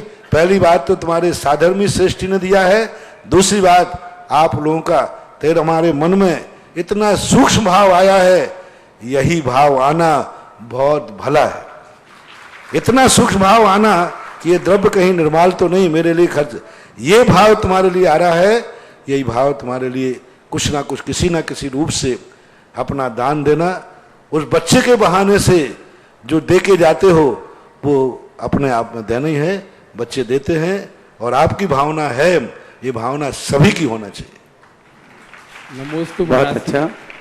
सुरेंद्र कुमार जैन कंचू भाई आरोन। नमोस्तु मुनिराश्री। मेरी संज्ञा है कि जब हम सुबह अभिषेक पूजन के लिए धोती डालते हैं और वो गलती से अगर छिल जाती है तो हम गीली धोती पहनकर अभिषेक पूजन कर सकते हैं? नहीं। पानी निचुड़ता हुआ ना हो थोड़ी बहुत सतीश है तो चल जाएगा, लेकिन अति गीली है तो दो नुकसान है, क्योंकि पानी अशुद्ध होता है धुला हुआ, दूसरा तुम्हें शीत भी हो सकता है, बीमारी हो सकती है। सामूहिकों में थोड़ा बहुत सावधानी पूरी रखना चाहिए, फिर भी अबुद्धिपूर्वक हो जाता है, इसलिए अभिषेक के पहले मंत्र शुद्धि कराई जाती है, फिर भी सावधानी तो रखना ही चाहिए। भक्तों की भावनाओं को देखते हुए जिनवाणी चैनल परिवार ने आप श्रावक संस्कार शिविर के शिविरार्थियों की भावनाओं को संबल देते हुए 20 मिनट का टाइम एक्स्ट्रा बढ़ा दिया है। जोरदार तालियों के साथ अनुमोदना। ताराचंद जी जैन दमोह तैयार रहेंगे इसके बाद। नमोस्तु महाराज श्री, मैं प्रियांशु जैन तेंदुखेड़ा से सापरिवार नमस्तु। महाराज श्री, मेरी जिज्ञासा है कि आज जब हम सुबह आहारचर्या के लिए गए, जब यहाँ के व्यक्ति के भाव को देखकर ऐसा लगा जैसे किसी साधु महाराज पड़गान के लिए कर रहे हो, तो व्यक्ति एक दूसरे से देख के कह भैया हमारे यहाँ पाँच लोग, हमारे यहाँ 5 लोग। तो महाराज श्री, मेरी जिज्ञासा है कि ऐसे भक्ति भाव हम कैसे बनाएं जो यहाँ के लोगों को देखकर हमें ऐसा। आप अपना अनुशासन बना के रखें, और जो शिवरार्थियों को मैंने स्वरूप कहा है, आप यदि हमारे शास्त्रों में आया कि गुरु का तो हमारे ऊपर उपकार है, लेकिन हम गुरु का उपकार कैसे चुकाएं, तो शिष्य के लिए कहा है गुरु ने जो आज्ञा दी है उस आज्ञा का पालन करना ही उपकार का चुकाना कहलाता है। बस यही है। इसके बाद तैयार रहेंगे शामिल जैन ललितपुर। नमोस्तु नमोस्तु महाराज जी, पूरी आरोन समाज की ओर से, मेरे परिवार की ओर से आपको तरवार नमोस्तु। महाराज जी, मेरे परिवार की बहू ने पूछा है कि चारों अनुयोगों में कौन से ग्रंथों का पहले और कब कैसे स्वाध्याय करना चाहिए। चारों अनुयोगों में पहले गृहस्थ के लिए प्रथमानुयोग को पढ़ना चाहिए 63 सलाका पुरुषों का चरित्र, जिसमें तीर्थंकर, चक्रवर्ती, नारायण, बलभद्र, पृथ्वीनारायण, इस प्रकार के 63 सलाका पुरुषों का चरित्र जिनमें होता है वो गृहस्थ को पूरा होना चाहिए। ये ऐसे ही माना जाता है जैसे एक बालक को आप पहले सिखाते हैं मम्मी पापा का नाम, एड्रेस, पता, कि तुम्हारे पापा का नाम क्या है, तुम्हारे गांव का नाम क्या है, तुम्हारा जिले का नाम क्या है। इसी प्रकार से मोक्ष मार्ग में जब व्यक्ति प्रवेश करता है तो सबसे पहले 24-63 सलाका रूपी अपने माता पिता यानी तीर्थंकरों का पता होना चाहिए, उनका एड्रेस, उनका पता, उनका नाम, उसका सब कुछ। और जब वो प्रथमान युग के 63 सलाका पुरुष पढ़ ले वे, उसके बाद उसे चरणान युग का परिचय करना चाहिए, या फिर कर्म सिद्धांत को पढ़ना चाहिए। कर्म सिद्धांत का अर्थ होता है कि ये सारी सृष्टि कैसे किस रूप में निर्मित है, और ये पढ़ने के बाद फिर चरणान युग यानी श्रावकाचार पढ़ना चाहिए। जब तीनों अनुयोगों पूर्ण पढ़ लें तो अंत में द्रव्यान युग का विषय पढ़ना चाहिए। इसके बाद आगे तैयार रहेंगे सोनू जैन गढ़ाकोटा। एक सूचना और दे रहा हूं कि जिन लोगों को कल प्रातःकाल शांति धारा करानी हो, अभी से अपने फॉर्म देकर के आप अपने अग्रिम पंक्ति में नाम लिखा सकते हैं। नमस्ते गुरुदेव। गुरुदेव, 10 लक्षण पर्व और पर्युषण पर्व में अंतर क्या है? क्या हम 10 लक्षण पर्व को पर्युषण पर्व बोल सकते हैं? थोड़ा सा अंतर है। श्वेतांबर लोग अपने धर्म 8 दिन का मनाते हो पर्युषण बोलते हैं। जैन दर्शन में पर्युषण शब्द नहीं आया, 10 लाक्षण धर्म आया। उनके यहाँ जो 8 दिन का मनाया जाता है, उत्तम, क्षमा, मार्दव, आर्जव, ऐसा कोई नहीं होता। जैसे आपके यहाँ अष्टांगिका 8 दिन की होती है ना, ऐसे ही उनके यहाँ अष्टांगिका न मना करके वो 8 दिन का ये पर्युषण पर्व मनाते हैं, उत्तम, क्षमा आदि के लिए नहीं। तो जैन दर्शन में 10 लाक्षण है, और श्वेतांबरों के पर्युषण पर्व खत्म हो गए। तो पर्युषण पर्व शब्द जो है श्वेतांबरों का है, 10 लाक्षण पर्व दिगंबरों का है। दोनों का अलग अलग समय भी है। दिगंबरों के जब 10 लाक्षण शुरू होते हैं, श्वेतांबरों के पर्व खत्म हो जाते हैं। उनके पर्व पंचमी के पहले ही खत्म हो चुके हैं। आगे तैयार रहेंगे हमारे कुंतु कुमार जी, जो कि हमारे शिविरार्थियों को अध्ययन कराने के लिए आते हैं। एक बार उनके सम्मान ताली बजाएंगे। वो तैयार रहेंगे अपनी जिज्ञासा के लिए। गुरुवर नमोस्तु। मेरा प्रश्न है कि अतिशय क्षेत्र और सिद्ध क्षेत्र पर जैन समाज नहीं पाई जाती, ऐसा क्यों? होना भी नहीं चाहिए, क्योंकि जहाँ ग्रस्त रहेगा वहाँ गलत कार्य होता ही है, गृहस्थी है। और गृहस्थी सिद्ध क्षेत्र, अतिशय क्षेत्र ग्रस्तों को अपने से दूर इसलिए भगाते हैं जिससे वो क्षेत्र पावन और पवित्र बने रहें, इसलिए। आगे तैयार रहेंगे राजेश जैन ठाणे, मुंबई, महाराष्ट्र। नमोस्तु महाराज श्री। महाराज श्री पूज्यपाद स्वामी ने इष्टोपद ग्रंथ लिखा है और वो अध्यात्म का ग्रंथ ही है। उसमें 37-38 नंबर के श्लोक में उन्होंने यथा यथा समायाति संवितो तत्वमुत्तमम तथा तथा न रोचन्ते विषया सुलभापि, और इसका ही सेम मिलता जुला दूसरा 38 नंबर का यथा यथा न रोचन्ते विषया सुलभापि तथा तथा समायाति संवितो तत्वमुत्तमम। जब जब व्यक्ति को आत्म तत्व की बात समझ में आती है, आत्मा की संविति की, तो पंचेंद्रिय के विषय उसको सुलभ रूप से प्राप्त होते हुए भी उनमें रुचि उसको नहीं होती। तो हम अभी के श्रावकों को एक पहचानने का एक थर्मामीटर बना सकते हैं क्या इसको? क्यों नहीं, उपदेश यही है। सम्यक दर्शन में जो सम्यक भाव आया है, प्रथम सम्यक भाव कि पंचेंद्रियों के विषयों को छोड़ा नहीं है, लेकिन रुचि नहीं आ रही है। औषधि के समान हमारे कुंद कुंद भगवान ने कहा औषधिवत, जैसे वो औषधि खाता तो है, लेकिन औषधि खाते समय ये भाव करता है, हे भगवान ये दवाई कब छूटेगी। इसी प्रकार सम्यक दृष्टि की पहचान है कि जो ये भाव करता है कि इन पंचेंद्रियों के विषयों को ग्रहण तो कर रहा हूं, हे भगवान यह कब छूटेगा। जब जो पूजा करने जाता है तब उसकी परिणति जाती है, वो रोटी नहीं मांगता, हे भगवान ये भूख कब मिटेगी। पंचेंद्रियों के विषयों में ही कहता है भगवान ये काम वासना कब मिटेगी। तो यही कहलाता है सम्यक दृष्टि का लक्षण है ये, क्योंकि वह इसके लिए अरुचि भाव आए गई। औषधि भाव कहो, अरुचि भाव कहो, उदासीन भाव कहो, सम्वेक भाव कहो, ये सब सम्यक दृष्टि के लक्षण हैं और ये सम्यक दृष्टि के अंदर घटित होते हैं, होना ही चाहिए। यह थर्मामीटर के रूप में यदि आपको पंचेंद्रियों के विषय रुच रहे हैं और ऐसा भाव आ रहा है कि आज भी मिले कल भी मिले, ये सदा सदा तक हमें पंचेंद्रियों के विषय मिलते रहें, तो ये मिथ्या दृष्टि का लक्षण है। और ये भाव आ रहा है कि हे भगवान ऐसी दशा प्राप्त हो, ऐसी मेरी निरोग दशा प्राप्त हो, ऐसे मेरे अंदर परिणाम बने कि मुझे पंचेंद्रियों के विषय ग्रहण करना ही न पड़े, ऐसा परिणाम आ रहा है। यही सम्यक दृष्टि की निशानी है। आगे तैयार रहेंगे रमेश जी बीना। नमोस्तु गुरुदेव, नमोस्तु गुरुदेव, नमोस्तु गुरुदेव। मैं राजेश जैन मुंबई से। भगवान पार्श्वनाथ के उपसर्ग के उपलक्ष्य में दो मेरी शंकाएं हैं जो आपसे समाधान चाहता हूं। ये अपना परिपत्रक है बिजोलिया तीर्थ क्षेत्र का, जिसमें ये आखिरी 2 लाइन है, इसमें मेरे 2 शंकाएं सम्मिलित है। धरणेन्द्र पद्मावती ने उपसर्ग दूर करने के लिए बिजोलिया क्षेत्र पर आए और उपसर्ग दूर किया, ये एक तथ्य। और दूसरा, उपसर्ग दूर होते ही पार्श्वनाथ को केवल ज्ञान हो गया। इसमें मैं ये जानना चाहता हूं गुरुदेव आपसे कि इसमें जो लिखा है कि धरणेन्द्र पद्मावती ने उपसर्ग दूर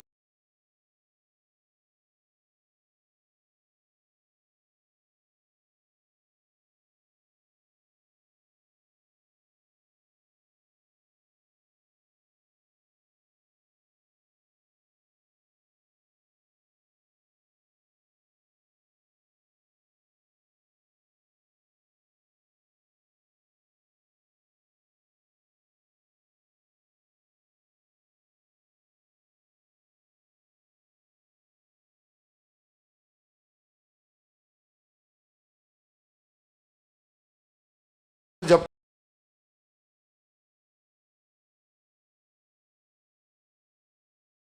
है और पुलिस ने आ गया उसको बचा लिया और बचाते ही उसको केवल ज्ञान हो गया।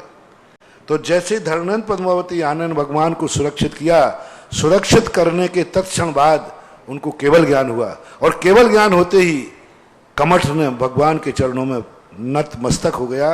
ये कथन शास्त्रों में भी है और यहाँ लिखा हुए शिलालेख में भी है। महाराज श्री महाराष्ट्र में बहुत बड़ी बड़ी शिलाओं पर तमिलनाडु में मैंने देखा कि पार्श्वनाथ भगवान की खड़गासन मुद्रा में खड़े हैं ध्यान में और कमठ वहां से शिलाएं बरसा रहे हैं और पद्मावती स्वयं धरणेन्द्र ने फण फैलाया और पद्मावती ने अपने हाथों में दंड लेकर के छत्र लगाया। ये बहुत बड़ी बड़ी शिलाओं पर उत्कीर्ण है। अगली जिज्ञासा के लिए विमल जैन सागर MP वर्धमान कॉलोनी। भावलिंगी मुनि पुंगव श्री सुधासर महाराज जी को नमोस्तु। महाराज जी मेरी शंका है कि द्रव्य त्रिकालिक शुद्ध है, त्रिकालिक शुद्ध होने के बाद भी महाराज जी कहते हैं पर्याय द्रव्य दृष्टि सो सम्यक दृष्टि और पर्याय दृष्टि सो मिथ्या दृष्टि। जो द्रव्य जब शुद्ध है तो पर्याय शुद्ध क्यों नहीं होती महाराज जी? कहां से शुद्धता आ गई फिर द्रव्य में? द्रव्य की शक्ति की अपेक्षा कहा जाता है, जैसे शक्ति की अपेक्षा त्रिकालिक शुद्ध है, लेकिन जब द्रव्य पर का संयोग करता है तो पर्याय अशुद्ध होती है। उदाहरण, आकाश से पानी गिरता है, शुद्ध है, जैसे धूल का संपर्क करता है तो वही पानी शुद्ध रह जाता है कि कीचड़ बन जाता है। लेकिन कीचड़ कब बना? जब उसने धूल का संपर्क किया। इसी प्रकार द्रव्य जब पर पदार्थों के संयोग में रहता है तो वह कीचड़ के रूप में पर्याय रूपांतरित हो जाती है। वह पानी सूक्ष्म था, लेकिन कीचड़ का संयोग करते ही, धूल का संयोग करते ही उसकी पर्याय कीचड़ रूप हो गई, पर्याय कीचड़ रूप हो गई। इसी प्रकार द्रव्य अनादिकाल से पर का संयोग किए हुए है, इसलिए यह अशुद्ध रूप है। और पर का संयोग छूट जाएगा तो आत्मा तो त्रिकालिक शुद्ध थी, है और रहेगी। पानी तो त्रिकालिक शुद्ध था, है और रहेगा।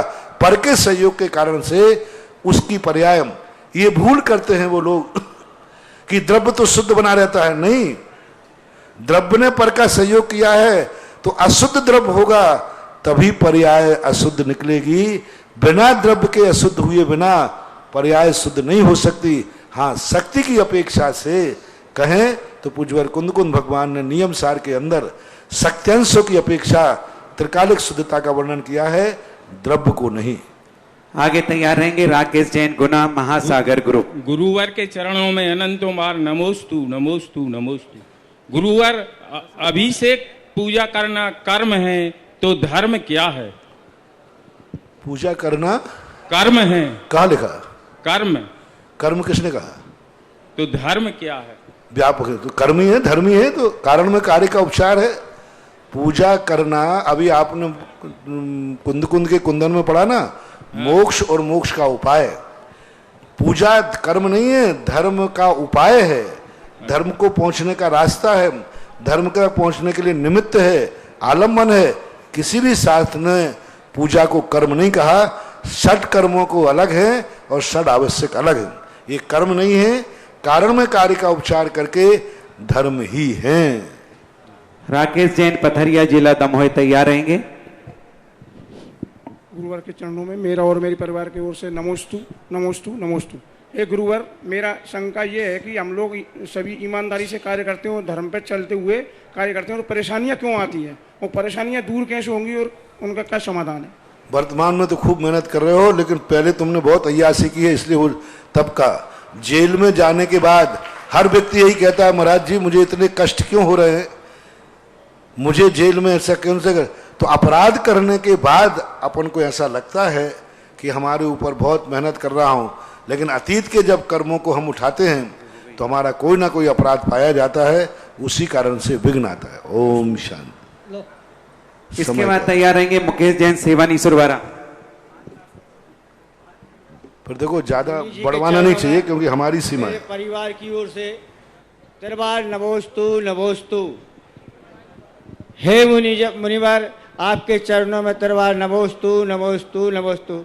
मेरी जिज्ञासा ये है महाराज जी कि मेरे छोटे भाई जहाँ भी सिद्ध क्षेत्र, अतिशय क्षेत्र, बड़े बाबा कुंडलपुर या चांदखेड़ी वाले बाबा क्या जाते हैं, तो वो रोते क्यों हैं? बहुत रोते हैं महाराज जी। क्या?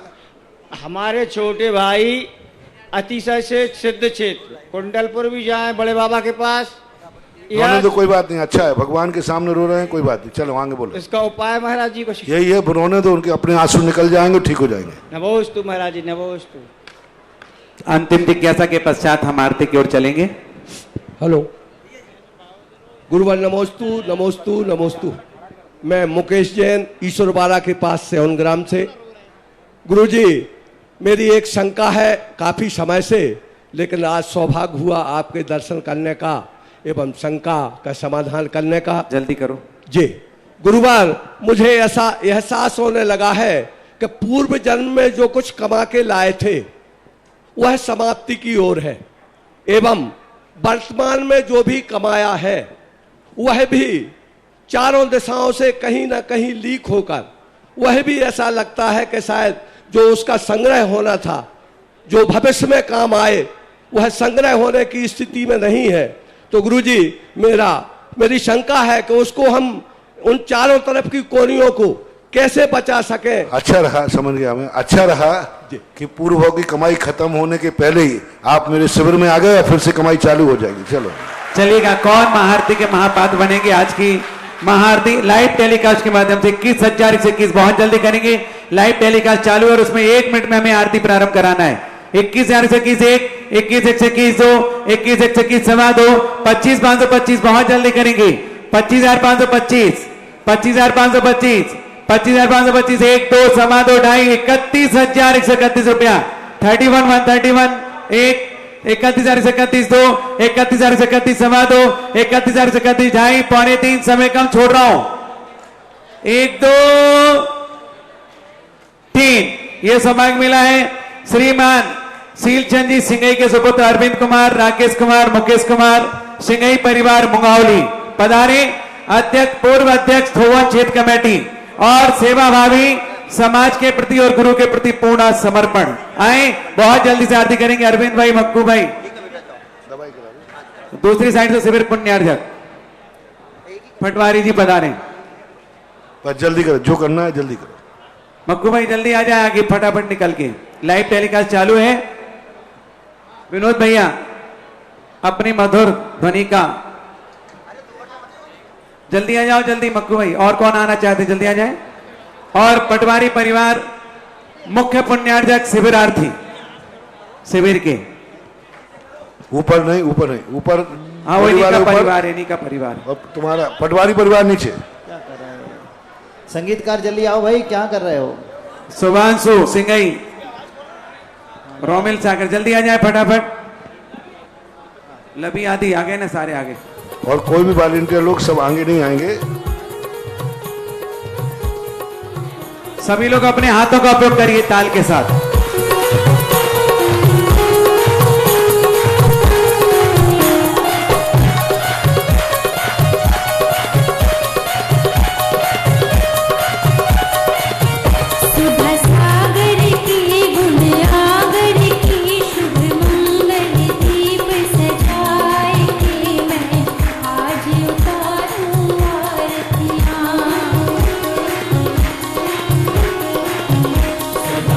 सागर की गुण आगर की शुभ मंगल दीप सजाए के मैं आज उतारूं आरतियां।